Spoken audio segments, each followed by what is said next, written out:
कौन से वो 10 क्वालिटीज़ हैं, ये मैन को हमेशा ध्यान में रखना है। सबसे पहली क्वालिटी ये है कि never compromise with your self respect और नेवर कॉम्प्रोमाइज़ विथ योर रेपुटेशंस। अगर आपने एक जगह पे अपनी एक सेल्फ रिस्पेक्ट बनाई है या फिर एक जगह पे आपने अपना एक रेपुटेशन बना के रखा हुआ है, तो ध्यान में रखना है कि उसके साथ आप कॉम्प्रोमाइज़ करना नहीं। इसको बिल्ड करने में बहुत टाइम जाता है, लेकिन सेकंड्स में ये लॉस हो जाता है, आपकी सेल्फ रिस्पेक्ट गायब हो जाती है। तो जो भी करस्पॉन्डेंस या जो भी सिचुएशन आपके सामने आए, आपको लगता है आपके सेल्फ रिस्पेक्ट के अगेंस्ट जा रहा है, आपके रेपुटेशन के अगेंस्ट जा रहा है, तो इमीडिएटली उसको उँगली उठाइए, उसको स्टॉप कीजिए और आप आपके तक उसे आने बिल्कुल ना दीजिए।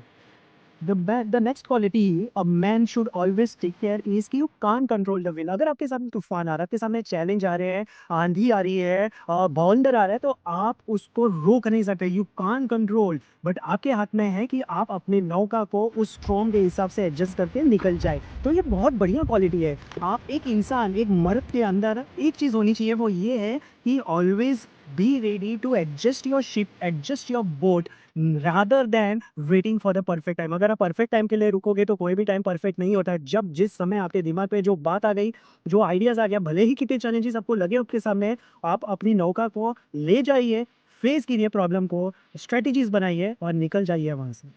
थर्ड क्वालिटी एक मैन में होनी चाहिए कि उसका जो गोल होना चाहिए not to be happy always. आप हमेशा खुश नहीं रह सकते, बट जो अल्टीमेट रिजल्ट्स आपके अंदर होना चाहिए वो है टू बी अ रेसिलेंट। अगर आप एक रेसिलेंट एटीट्यूड या फिर स्किल पर्सनैलिटी के साथ आप हो, इसका मतलब you are ready to take the damage, you are ready to take the loss, whether in terms of your business, in terms of your job और in terms of any kind of losses. आप you can able to handle such losses. इसी को कहते हैं resilient होना। तो एक जो मैन होता है रेसिलेंट तभी दिखाई देता है जब ये सारी चीज़ें उसके सामने आती है। वो शांत होकर सारी चीज़ों को एब्जॉर्ब करता है, लेकिन अंदर से उतना ही स्ट्रांग बन के उसको चैलेंज और उसको लड़ने के लिए वो हमेशा याद रहता है। यही रेसिलेंट वाली क्वालिटी एक मैन को मैन बनाती है। Next quality of a man should be whenever you shake a hand, mean it. अगर आप किसी से हाथ मिला रहे हो तो वो हाथ मिलाने का एक इमोशंस होता है। आपको उसकी वैल्यू करनी है, उसकी रिस्पेक्ट करना है, और जब भी आप हाथ मिलाइए तो एक कमज़ोर इंसान की तरह हाथ बिल्कुल ना मिलाइए। आपके हाथ मिलाने या हैंडशेक में वो पावर, वो एनर्जी होनी चाहिए जो सामने वाले को फील हो। अगर वो चीज़ें कंप्लीटली मिसिंग है तो सामने वाला आपको वीक ही समझेगा। जितना भी आपने सोचा नहीं होगा उससे ज़्यादा वो उसकी मैनिपुलेशन थॉट प्रोसेस चलता रहेगा। तो whenever you shake a hand, have a firm shake handing so that your personality, your vision, your attitude, your thought process directly enters into the person who is in front of you and he understands what you are and how you are.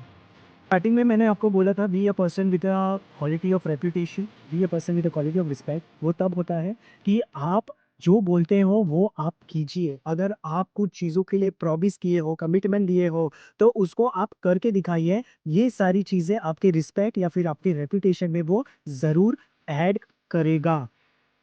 Friends, the next quality a man should have is कि be more interested than be very interesting। Simple सा चीज़ है, जब भी आप किसी से बात करें, एक ग्रुप में बात करें या face to face one to one बात करें, तो learn to develop the habit of listening others. आपको दूसरों को सुनना चाहिए, और जैसे मैंने कहा इंटरेस्टिंग से ज़्यादा इंटरेस्टेड दिखाइए। वो तब होगा जब आप डिस्कशंस में क्वेश्चंस पूछने स्टार्ट कर देते हो। तो a man, a reputed, a respectful, a man, an idle man in a discussion always ask the question. In a discussion they always listen others, and this quality has to be inserted in your body.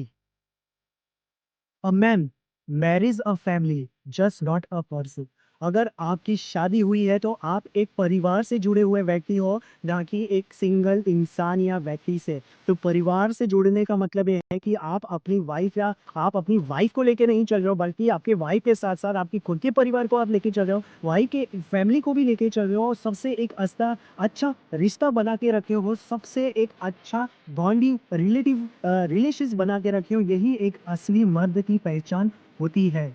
अब ये बिल्कुल मत सोचना कि आपकी शादी हो गई, वाइफ को लेके अलग हो गए, फैमिलीज़ आपसे मिलने के लिए तरस रहे हैं, आपके इन-लॉज़ आपसे मिलने के लिए तरस रहे हैं, आपके पेरेंट्स आपसे मिलने के लिए तरस रहे हैं। अगर ये सिचुएशन फिलहाल आपके साथ हुआ है, सिर्फ़ उस लड़की को लेके आप सेपरेट हुए हो, तो आप ज़रूर ये सोच लेना कि आप एक मैन या फिर एक मैन की जो क्वालिटी होती है, मैन की जो क्वालिटी है वो आपके अंदर बिल्कुल नहीं है, और आप एक मैन, आइडियल मैन कहलाने के बिल्कुल लायक नहीं हो।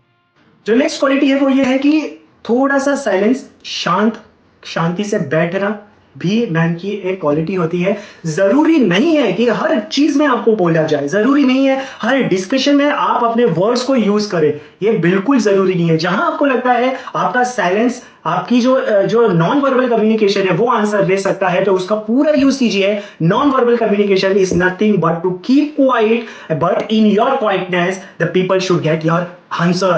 This is the quality of a man should be visible in each and every male person on this planet.